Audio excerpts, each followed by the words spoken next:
શું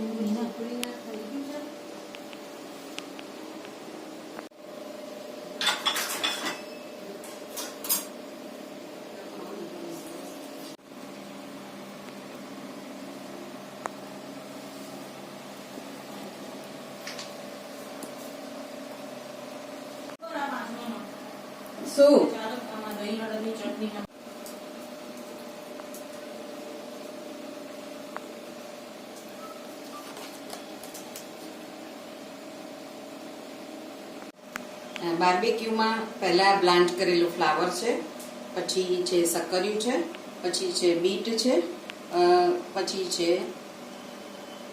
રતાળું, બીટ, પછી આ છે બટાકું.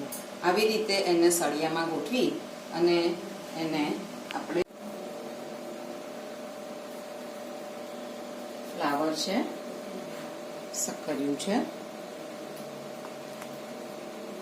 રતાળું છે,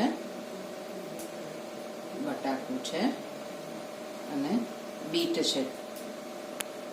આ બધા કંદમૂળ અને આ શાકભાજીમાં ફ્લાવર છે એ બધાને આપણે અહીંયા સગડી ઉપર શેકવા માટે મૂકીશું અને એને થોડી થોડી વારે ગોળ ગોળ ફેરવતા રહીશું. સગડીમાં કોલસાનો તાપ ખૂબ સરસ રીતે થયેલો છે અને ખાસ સગડીમાં એ ધ્યાન રાખવાનું કે આપણે કેરોસીન નાખીને નહીં કરવાની સગડી, કારણ કે એમાં વાસ આવી જાય. એમાં ઘીથી જ આપણે પ્રગટાવવાની છે સગડીને, જેથી કરીને અંદર સ્મેલ ના આવી જાય. અને જો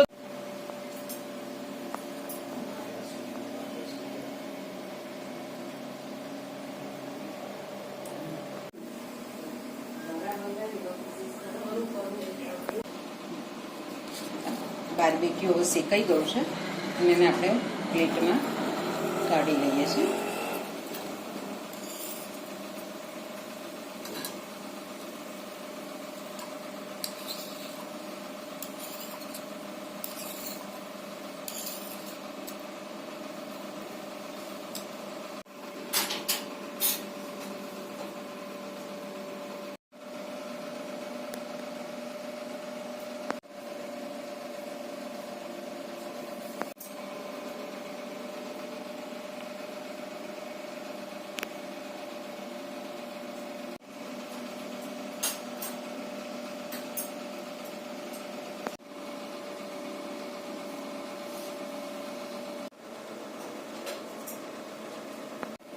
હા, 1 મિનિટ.